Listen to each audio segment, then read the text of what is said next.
Join me in our latest episode of HR Visionaries. Today we're going to talk to General Ben Hodges. He will tell us a lot about leadership in the Army.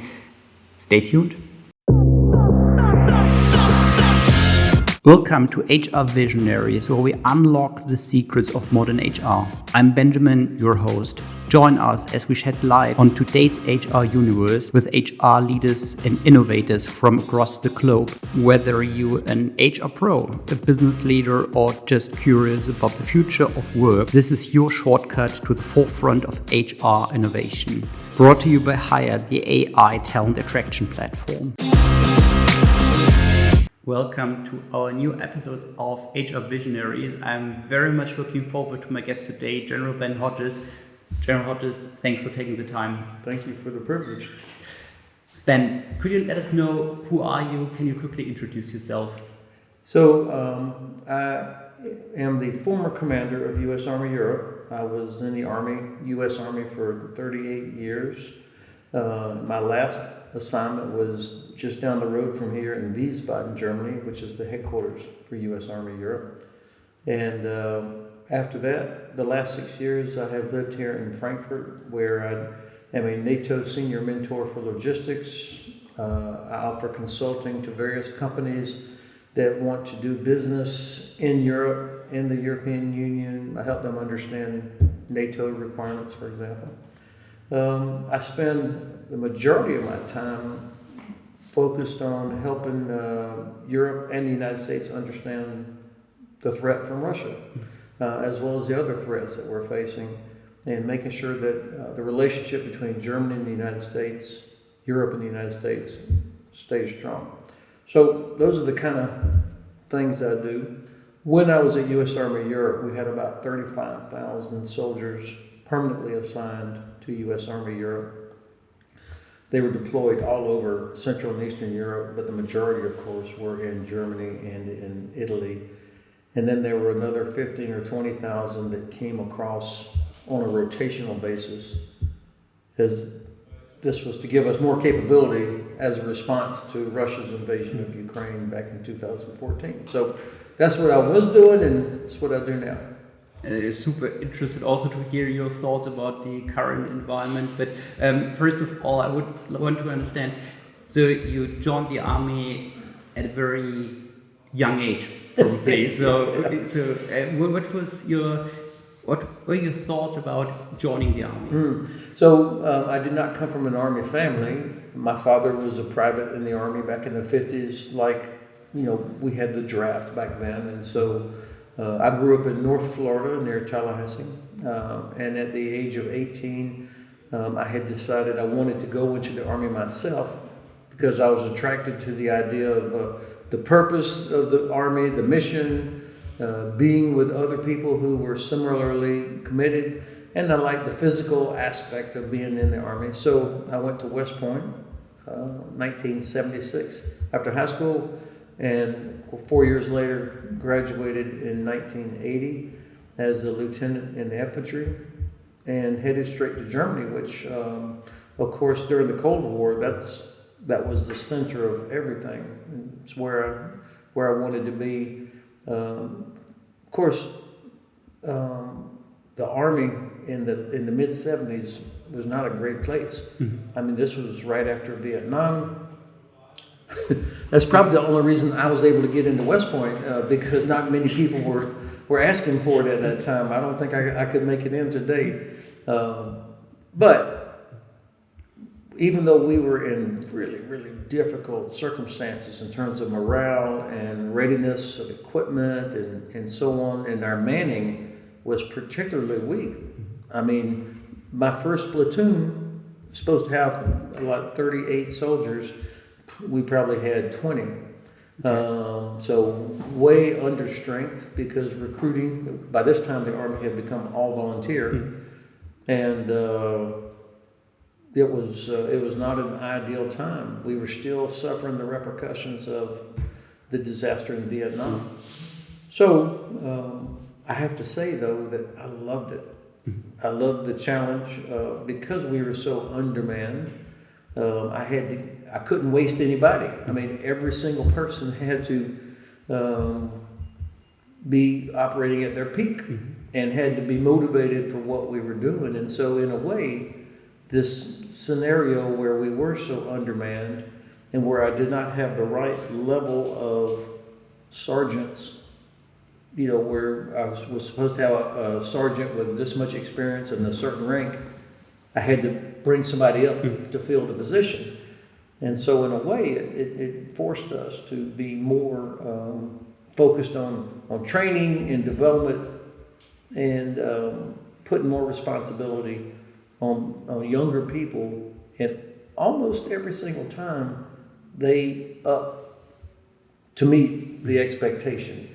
So that affected how I thought about leader development and developing potential for the next 40 years. That experience as a lieutenant in that kind of a, frankly, very broken environment. But it's also, obviously a situation that many companies face in terms of, times are difficult, perhaps you had to suffer some layoffs, and then despite that, you need to recruit great people, you need to motivate those people to meet the challenge, and it was probably a very challenging situation back then. Well, I always have believed that the first principle of leadership is accepting responsibility. So if I'm in charge, okay, I'm in charge, and of course it was ingrained in me both by my parents and the military academy that I don't want to hear how difficult it is. You still have to be successful. Go back to our history. George Washington, when he saved our struggling independence movement, he obviously never had enough people or enough experience, enough equipment, whatever, but he was determined. And so that's kind of the legacy that we all tried to emulate. When I took over as the commander of U.S. Army Europe, of course, this is long after the Cold War. Most of our heavy equipment was gone back to the States. We only had about 30,000 troops at the time in 2000, at the end of 2014 when I became the commander of U.S. Army Europe. And I remembered that when I was a lieutenant in Europe, there were almost 300,000 troops in Europe, mostly in West Germany during the Cold War. And the mission then was to deter the Soviet Union, to protect America's strategic interests, and to assure our allies. Now, in 2014, I looked around, we had 30,000 troops, not 300,000. NATO was significantly larger than it was back in 1980. And my mission was still to deter Russia, protect America's strategic interests, and to assure our allies. So the task became, I had to make 30,000 look and feel like 300,000. That was it. And so, of course, you quickly realize the only way you can do that is to dump more responsibility on young people because they were going to be out. I mean, I would have a lieutenant or a captain, 26 years old, would be the senior U.S. Army officer in Estonia, who was interacting with our ambassador, with the Estonian Minister of Defense, the Estonian Army Chief, international media, while he or she was doing their mission. And so I would say we had about a 99.9% success rate on putting young people in there. And so it really didn't restore my confidence. It told me that we were, reminded me that if young people were given the chance, and of course they're going to make mistakes. So there's always going to be that come from lack of experience. But people will usually rise to the occasion if they believe that they'll survive some mistakes that are not mistakes of integrity or willful negligence. How do you motivate people to focus on, for example, deterring Russia? So I remember back in the 2000s when everyone believed, okay, well, it's over, the US had won, or the West had won the Cold War. There won't be any existential threat against us for the next 50 years or whatever, and people were in this, like, had that belief, okay, it's over, so we've won, there are no threats, and, well, obviously we see now, well, this threat built up back then, and, well, in particular, Western Europe was pretty naive for what happened. How did you motivate people, well, to be focused on, okay, well, it's not tangible that there is a threat at the moment, however, what you do is incredibly important to keep us safe? Well, the concept of deterrence is all about having real capability, demonstrating that capability, and demonstrating the will to use that capability. So,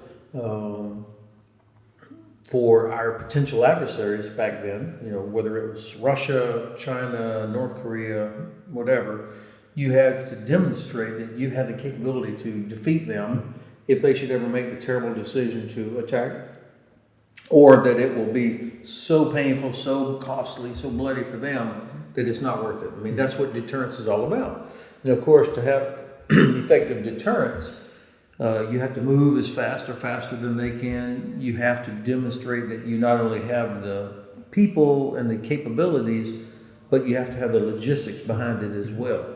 So I spent the whole 3 years I was in Wiesbaden at U.S. Army Europe, every day focused on explaining to all of our soldiers, all of our people, what this was about. That the best way to prevent a war is to show that you are ready for war. And people respond if they have a real mission. I mean, the worst thing in the world is to have a bunch of troops sitting in the barracks without a clearly defined mission. And so, in order to make our 30,000 look and feel like 300,000, these guys were on the road all the time. I mean, we were rotating units through everywhere from Estonia to Turkey. We were in Romania, Bulgaria. Poland became one of the hubs, especially for our rotational forces. They were constantly on trains, moving, the same kind of things they would have to do if we were in a conflict. We also did exercises up in Finland and Sweden. This, of course, was before Russia's large-scale invasion in February 22, but we were practicing the things that we would have to do. And I think for sergeants and soldiers and young officers, this felt, well, it was clear it was real. And so accepting responsibility for a mission, knowing that your failure in that mission will have significant repercussions for your country, for the alliance, and for your troops. And so, of course, part of our professional education includes a lot of military history. And, the U.S., we've been caught unprepared at the beginning of almost every war we've ever been in. And I didn't want to be in a history book somewhere where U.S. Army Europe failed because I had not done everything I possibly could, even though we were woefully undermanned and didn't have tanks, didn't have any of that anymore, because our government thought that the war was over also. I did not want to be caught out, and so I was determined that we would be ready. And I think I was effective at conveying that sense of urgency to everyone else, certainly most people. And actually, after being in Afghanistan and Iraq for 20 years, people in the Army were anxious to do something else. And so the idea of coming to Europe to have a real world mission like that was, of course, very appealing.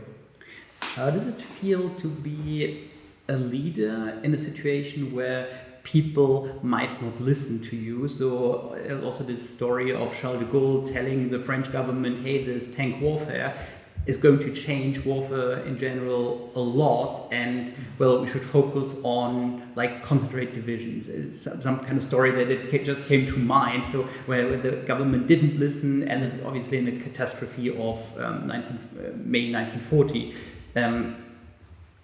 How does it feel as a military leader, as a general, when you talk to politicians, when you talk to superiors, and they obviously have other interests in mind, like, hey, we don't want to spend money on the military, we want to spend it somewhere else.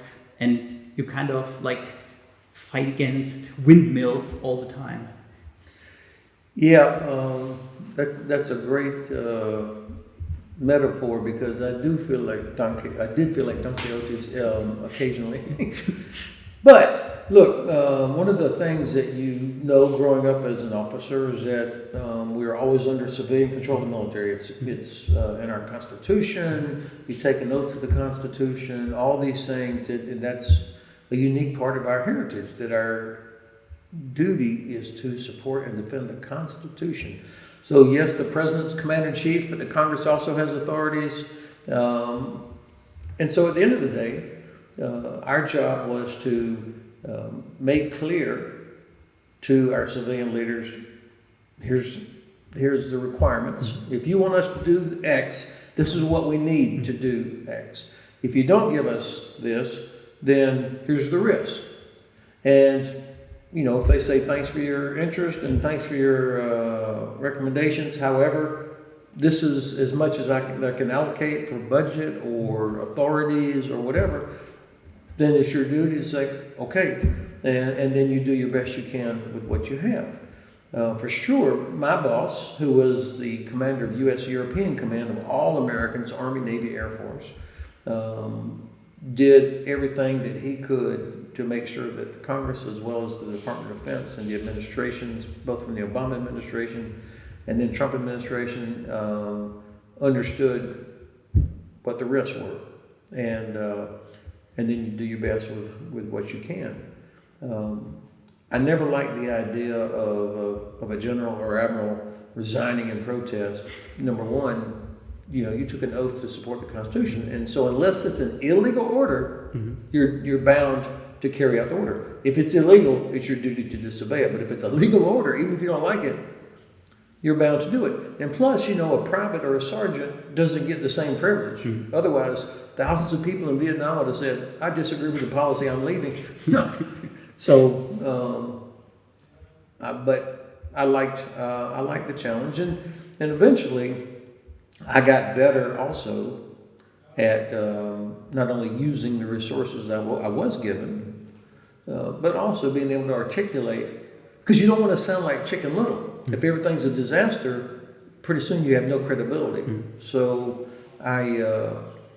as I got older and wiser, I became more effective at deciding what was really like. I'm going to follow my sword on this one. This is really significant. Every problem is not at that level. There's a famous quote that's attributed to Churchill.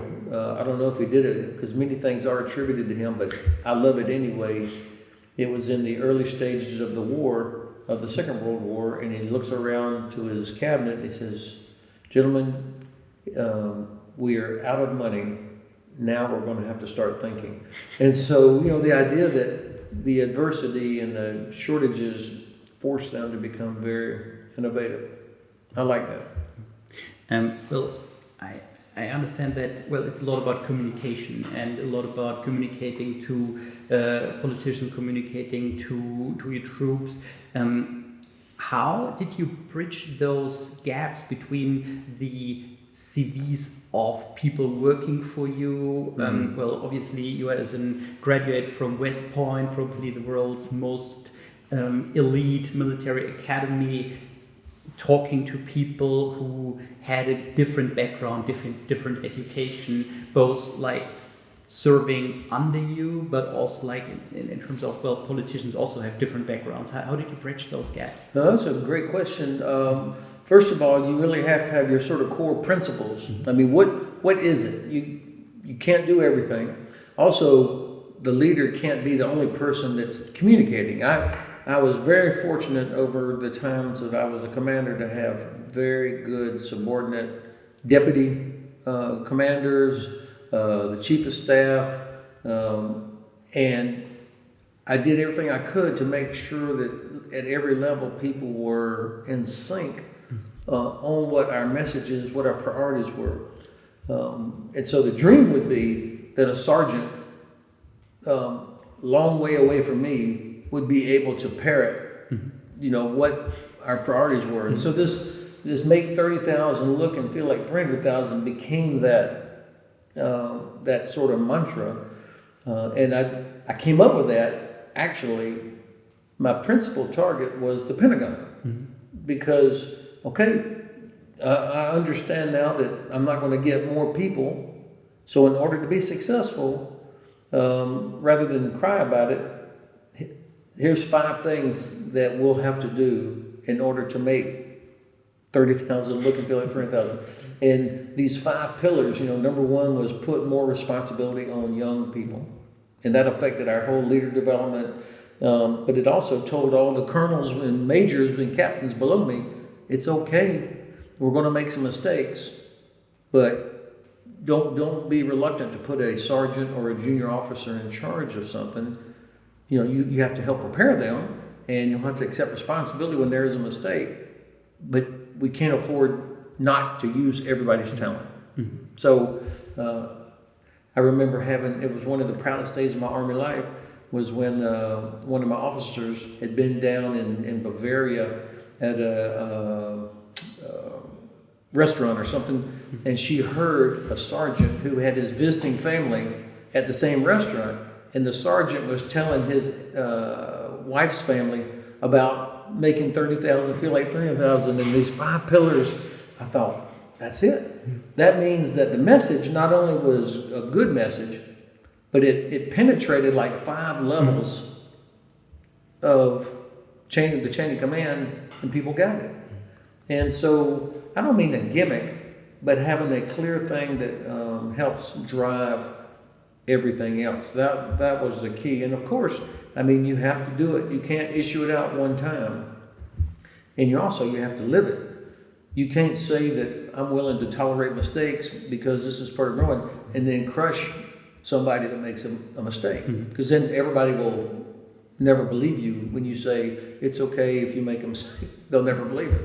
Well, a large organization like 30,000 people, to get that message across that making mistakes is fine, it's part of the job. How do you get that done? So, given that there may be some colonels or some majors who may be like, but my tolerance is super low, so I don't want that in my organization. So of course, you'll never achieve perfection on this.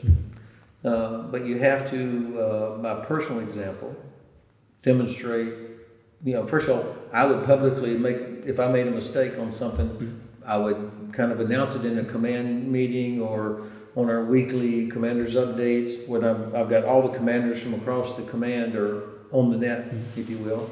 So to talk about that, but also to celebrate when somebody did this. We had during a major exercise that spanned Germany, Czech Republic, Romania, and Bulgaria, and I got a call from one of the brigade commanders, a colonel. He said, "Sir, you're not going to believe this." I said, "Okay, tell me." He said, "We just completed it had to be a 1,000-kilometer road march, a convoy of vehicles." And he said, "I hope you don't mind, but we had one of our visiting cadets that was here for her summer training. I put her in charge of the convoy, and it went great." First of all, I was so proud of him that he not only did that, but he didn't bother to ask permission. That was like, this is it. This is what we want. He knew it was the right thing to do. And this young cadet, this young woman had a life experience as a 20-year-old cadet, leading a convoy through 4 different countries on an exercise. So highlighting those kinds of things is part of it. But of course, everybody's got to be on message. If I'm saying it, but I've got colonels at other levels are crushing people that make mistakes, then it doesn't take hold. And again, I'm not naive. I know we never achieve perfection on that. We also, part of the way that I would emphasize this is something in the military we call the staff ride. It's basically you go out on the battlefield with a group of officers or sergeants, and you use historical examples. You spend 2 or 3 days out there where you can emphasize, your expectation. So, for example, we do this twice a year. In the springtime, I would take captains, company commanders from all over U.S. Army Europe, and we would find or go visit these actual battlefields from the Second World War or Roman times and everything in between, and study them, walk the ground, and I always picked a place where some young leader emphasized or took risk, used initiative, was innovative, because those were the character traits that I needed and wanted in our officers. So I used the staff ride as, this is good, this is what you want. And, there is no one way to do it. It's a personal example, it's historical examples, it's the educational process, but by and large, people will pay attention most to what you do more than what you say. Well, I also heard from many reports out of Ukraine that, well, perhaps one of the biggest differences between the Russian military and the armed forces in the West is that over here in Western countries we place a lot of emphasis on NCOs that are enabled to make decisions, while in Eastern armies it's a bit like, okay, well, you have the general staff who gives orders and nobody dares to question, nobody dares to show own initiative. Did you think that that's a significant part of the success of your work, of the work of your predecessors? If you in your heart of hearts believe in human potential, and that if you believe, as I do, that every person can be helped to the next level. I mean, you can be brought up from terrible to mediocre, from mediocre to good, from good to great, from great to super. I mean, everybody has that potential, unless they just absolutely hate it. Okay, and then those are people that at some point you no longer invest in, and you say, thanks for your service. You're not going to be allowed to re-enlist, or we're not going to promote you, or whatever. But if you believe in human capital, and because none of us ever has, even our most elite formations, never have enough people.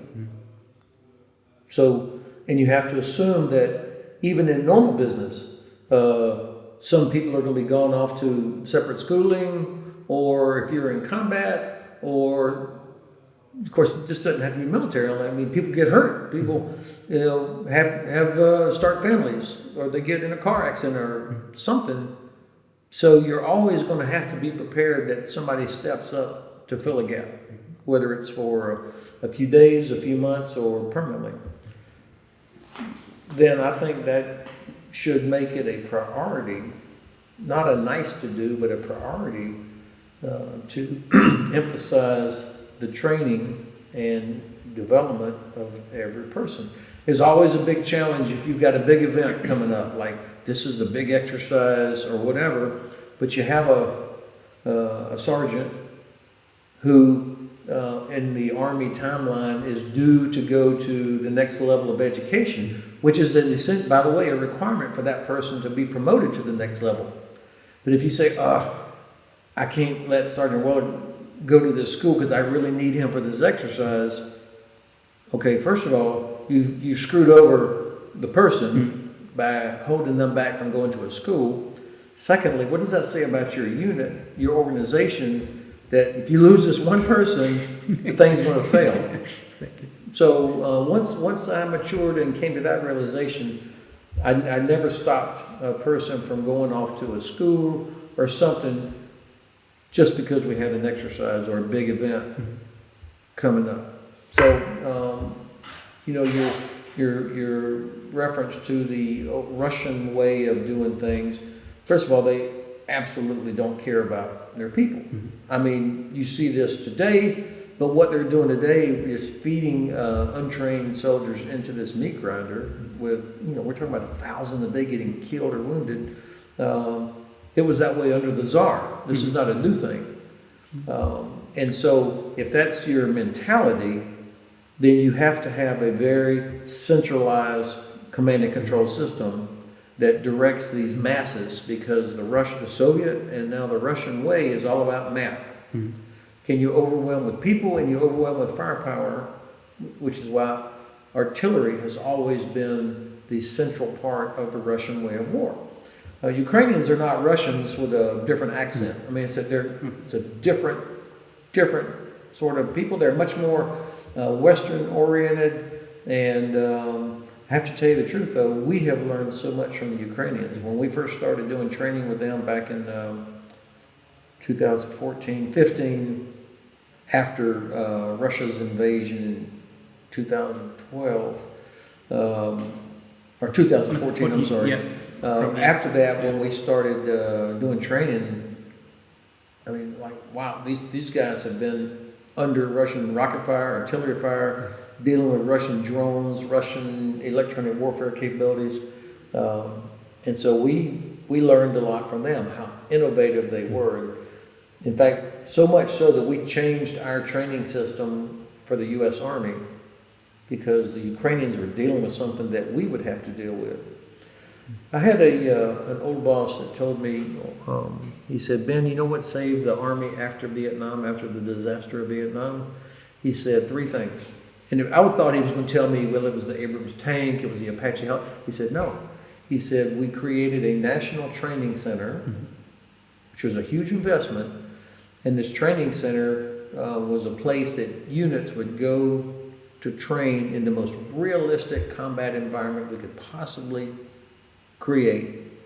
And you would get crushed by the enemy force that was a full-time there. They cheated like crazy, but you go there and you get hammered until you get better. So it was the best possible training environment. That was number 1. Number 2 was the institutionalization of the AAR, the After Action Review. After every event at the training center, but back in normal life, you would conduct an After Action Review. What happened? Why did it happen? How do you fix it? And so that has become institutionalized across the Army. And now even my wife, after an event, she'll say, okay, let's do an AAR. How'd that go? Terrible train or whatever it was. But the idea, it's a intellectual, critical self-analysis. And of course, the leader has to start off by saying, okay, maybe I wasn't so clear on my expectation, or I waited too long to make this decision. And then that puts everybody else at ease, that they can say, oh, well, sir, I failed to do this or whatever. And then the third thing was the creation of the non-commissioned officer education system. It was a commitment by the Army to have formal education at every level, so that for a sergeant, if they were going to be given more responsibility, they needed to be given more training and professional education. So this was a part of it. It struck me that this retired general officer said those were the 3 things that saved the Army after Vietnam. And it was all about training, education, and investing in people. Yeah. Enabling so that young leaders would be better able to, because we lost so many thousands of officers and sergeants who were killed in Vietnam, or decided to leave the Army after they got out of Vietnam. So we had to institutionally invest more in people, so that we could enable them to take on that responsibility. Well, of course, I have to ask you about Ukraine, Russia, and what's currently going on there. How frustrating is the situation for you to have warned about exactly that being a threat for us, and not enough has happened or had happened? So there's 2 aspects of that. Let me address from the U.S. side, and I think somewhat from the German side. Even though the U.S. and Germany are the number 1 and number 2 contributors to Ukraine, neither the president, who I think has done a very good job on most aspects of this, but the president has failed the most critical task, which is to clearly identify what is our objective. I mean, at the end of the day, that's the role of the leader, is to explain to everybody, here's the objective. This is what we got to get done. And so if the president were to say, it is in America's strategic interest that Ukraine defeats Russia, because it will help us economically. It'll keep us out of a war so Russia won't continue on against a NATO country, and it will send a signal to the Chinese that do not think that we're not prepared to defend the international law, international agreements, freedom of navigation, human rights. We are. And so the president has not done that. And so because of that, the administration has not had good policy about whether or not to provide certain capabilities to Ukraine.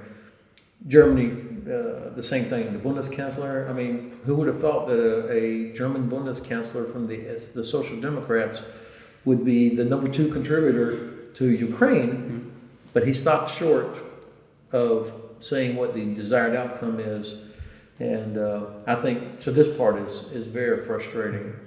On the other hand, we know from history that war is a test of will, and it's a test of logistics. I think Russia is in big trouble. I mean, after 10 years of war, they still only, with every advantage, they still only control 18% of Ukraine. They've lost 330,000 plus killed and wounded.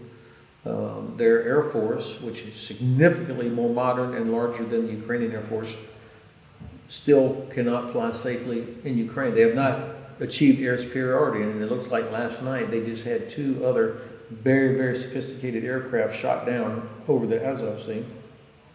The Russian Navy, the Great Black Sea Fleet, is having to withdraw in part from Sevastopol in Crimea, and Ukraine doesn't even have a navy, but it's because of their innovative approach. I think 2024 is going to be a test of can we provide what's needed. Right now, I'm very worried about this because the U.S. Congress has balked at doing its job, particularly the Republican-led House of Representatives. But the president has got to make the case. The Russians cannot knock out Ukraine. They don't have enough. All they can do is keep launching precision weapons at civilian targets and keep pushing their own untrained soldiers into the meat grinder to convey to the West, hey, we can do this forever. That's what they hope, because they can see that we are wavering. So the test of logistics, but also the test of will. Clearly, Ukrainian people and Ukrainian soldiers have superior will. You couldn't fill up this room with the number of Russians who want to be in Ukraine. Ukrainians are defending their home. The real test of will is between the Kremlin and Washington and Berlin, and that's where I think this year is going to be very important. What I find pretty staggering is that when you look back in history, and when Pearl Harbor was attacked, and afterwards the US was fully on board, fully committed, turning every factory into an arms production place. Obviously Britain and Germany, the very same. Also in times of, the Cold War, you were able and willing to do things. Why has the West failed, for example, delivering 500,000 artillery shells to Ukraine? Once again, it comes to leadership. The leader has to clearly identify what's at stake and then explain to our populations. Everybody would much rather be spending money on schools and highways and healthcare and those kinds of things instead of paying taxes for ammunition that you hope you'll never have to use. I mean, but that's what deterrence is. And now we are seeing the price of failed deterrence. I mean, the Russians saw that we, the West, had failed to respond after they invaded Georgia in 2008, after they invaded Ukraine in 2014 the first time, after they jumped over the red line in Syria and helped the Assad regime use chemical weapons against his own people, and we really did nothing. And then they saw the catastrophe of January the 6th, as well as our own the way Afghanistan ended. And they saw that Germany was still building Nord Stream 2 pipeline up until the very end. So I think the Kremlin thought the West will continue to do nothing. They're not ready, they don't have enough stuff.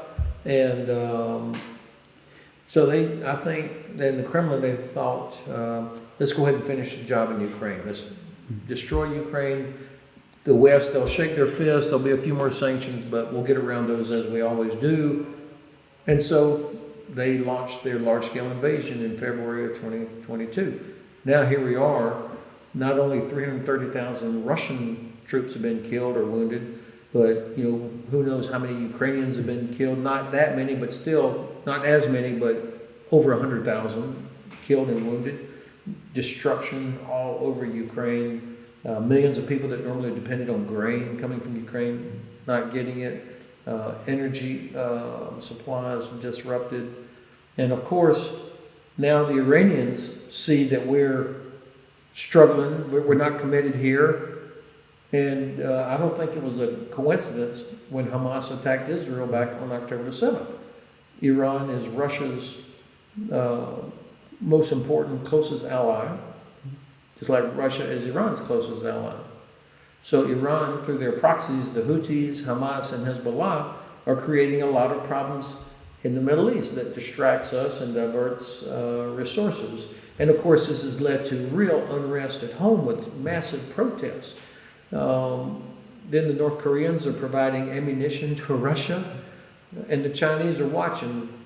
Does the West, do the United States and its allies have the political will, the defense industrial capacity, and the military capability to help Ukraine defeat Russia, help Israel destroy Hamas while pushing Israel to accept a two-state solution, to deter North Korea from its very erratic and dangerous behavior, launching missiles over Japan, and for China to see that we still have enough to be able to deter them from making a terrible mistake. That's what's at stake. And I'm glad you mentioned that, the example of the Second World War. Summer of 1942, the war had been going on for 3 years. The Allies had suffered defeat after defeat after defeat after defeat. And when the U.S. finally enters the war after Pearl Harbor, it was disastrous for 3 years. Mm-hmm. Churchill, fortunately, and Roosevelt did not decide that they should negotiate with Hitler or Emperor Hirohito. They got organized. Mm-hmm. They explained to their populations what was at stake. They put all the industry onto a wartime footing. They got the populations involved because they were able to explain to them what was at stake, and raised massive armies, navies, and air forces. And it was still 3 more years, but we know the outcome of the Second World War. That was leadership. That was getting organized. That was articulating what's at stake, why it's important, and people got behind that. Clearly defined objective, clear communications, and determination. What I find so weird or worrisome is that it's actually not that difficult, right? So it's actually pretty obvious that if we want to maintain our way of living, and I think for everyone who has ever been to one of those countries you just mentioned, and you felt that kind of that sense of, well, not being free, the lack of freedom in every aspect of daily life. If you want to maintain and defend this way of living, you need to act now, and you need to act rapidly. Yeah. But apparently it's much harder to communicate for some leaders than others. Well, if you go to Estonia or Latvia or Lithuania or Poland, they're not confused. Finland, they're not confused. Mm-hmm. They understand what's at stake here. They have lived under or next to Russia for, obviously, centuries. They're not confused about the threat. They're not confused about the need to do things. And you could still have, look at Finland, Baltic countries. They're all prosperous. They have a good education system. They're able to enjoy benefits of a liberal democratic society, capitalism, but they're not confused about what happens if they're not prepared. And so they are paying that price. And usually the sense of urgency decreases the further to the west you are. So here in Germany, for a variety of reasons, people are like, well, come on, climate change is obviously the only real threat. I think most Germans now realize that what Russia is and what China represents. That doesn't mean you can't trade, that doesn't mean you can't do things, but you have to have your eyes wide open. And this takes real bold leadership. Our leaders have to talk to us as if we are adults.